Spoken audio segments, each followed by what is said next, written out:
Today I'm going to be taking a look at the Ride1Up Cafe Cruiser. This is a commuter-friendly e-bike that is great for taking it on leisurely trips, or if you have to take it to work, or just riding it for fun. I really enjoy this bike, so in this video I want to do it a little bit differently. I want to share things that I really like about it, share things that I don't really like about it, and I also want to just go through its features and ride quality and all those other things that you're probably interested in learning about if you're interested in this e-bike. I'll put a link in the description below for you to check it out if you end up wanting to purchase this one. Let's get into it. What do I like about it? Let's start there. Well, okay, no.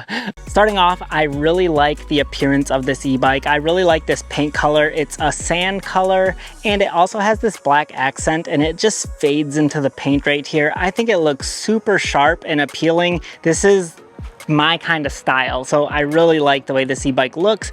And I like that the rear rack is actually integrated into the frame, so it kind of blends in. The paint color matches, so it's very sleek, but it's also more functional. Instead of just tossing like a third-party rear rack on it, this is their own rear rack, and so it has a higher weight capacity. It holds up to 150 pounds, so if you want to haul a child or a rear basket or anything like that, you can do it with this e-bike.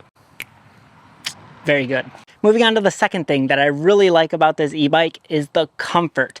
I love commuter style e-bikes in general. Those are typically some of my favorite e-bikes to ride, but this one in particular, the Ride1Up Cafe Cruiser, this might be my new favorite commuter style e-bike because I think it's just been a great ride all around, and I don't really have that much things to critique on it, but I really think the comfort is bueno. The seat is very comfortable. It's actually a little more firm than some of my other seats, but it has these like shock absorbers underneath it, so I really can't even complain. I took this already on a few long trips, and this seat isn't a seat that I'll probably end up replacing, whereas on my other e-bikes I've replaced a lot of my seats because they're uncomfortable. So I don't really have anything to complain about this seat. But also what really helps with the comfort is it has 3-inch tires on it instead of typical 2-inch bike tires. So this really helps as well to just smooth out that ride. Any bumps or cracks in the sidewalk or anything like that, you really just glide over top of them with these thicker tires. So I really like that. And it also has front suspension, which is very smooth as well. So overall, the comfort of the ride is very good. I really enjoy it. One more thing I forgot to mention when it comes to the comfort, I really do like these like curve style handlebars. I feel like these types of handlebars makes the ride a lot more comfortable as well, that I forgot to mention. That way you're not leaning forward in like a BMX mode or a mountain bike mode. You can kind of relax and leisurely ride your e-bike. So I like the handlebar setup. The third thing that I really love about this e-bike is the value you get for the money you're going to spend on this e-bike. At the time of this recording, this bike comes in at $1,400, which is a pretty good deal considering all the nice features that it comes with. For example, it has hydraulic brakes on it, which is really nice. It has an 8-speed trigger shifter, which is really easy to use as well. Like I said, it has larger tires. These are 3-inch tires. It has integrated headlight and tail light to it. It has a rear rack. It's very comfortable and ergonomically made. So all around, I feel like they added a lot of value to this for the price range. When you get into like $1,000 e-bikes, usually they are not that good of quality. I don't like the brakes on cheap e-bikes. I don't like the ride quality of the sensor. The cadence sensor usually isn't very responsive.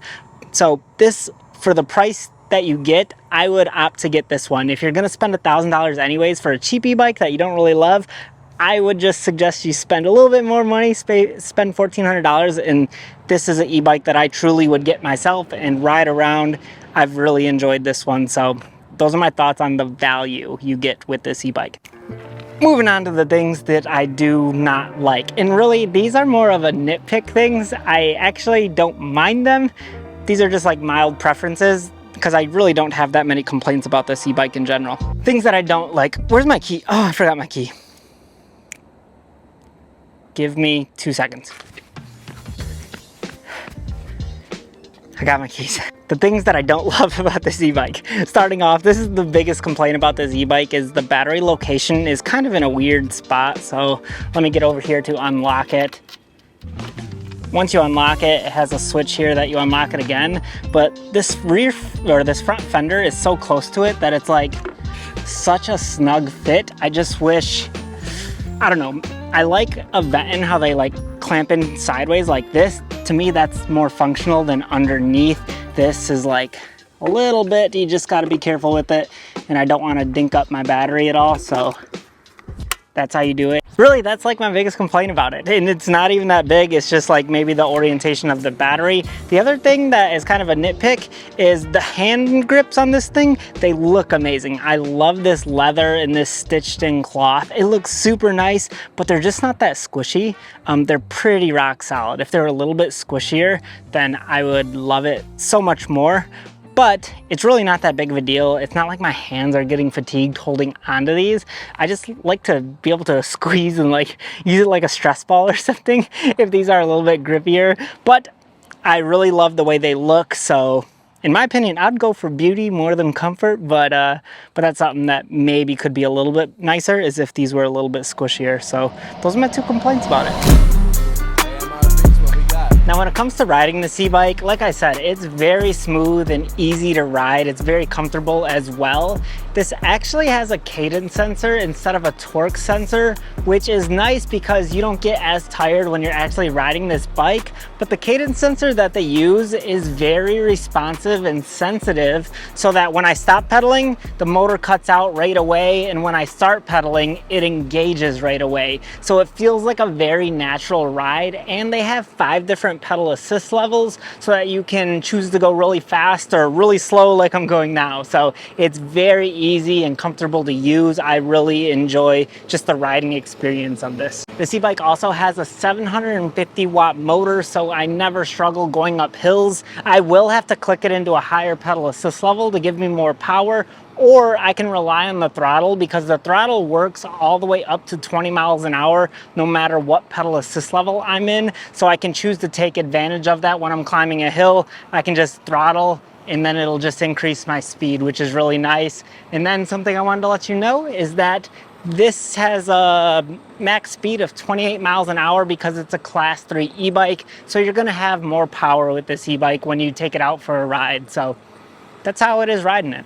I forgot to mention the battery range. It's 30 to 50 miles on one charge. So like I said, this would make a great commuter friendly e-bike. I don't have a whole lot to complain about this e-bike. I really do enjoy it. This might be my new favorite commuter styled e-bike, and commuter style e-bikes are some of my favorite in general. So like if I'm going out for a ride with my family and friends, this will probably be the new e-bike that I'll hop on and take to go show them around my neighborhood. So I'm really pleased with it. I am.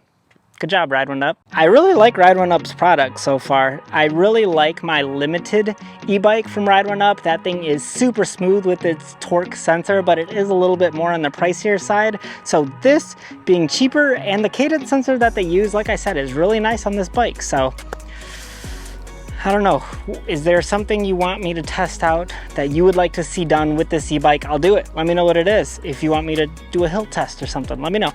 I've really enjoyed it. I don't have too much to complain about it.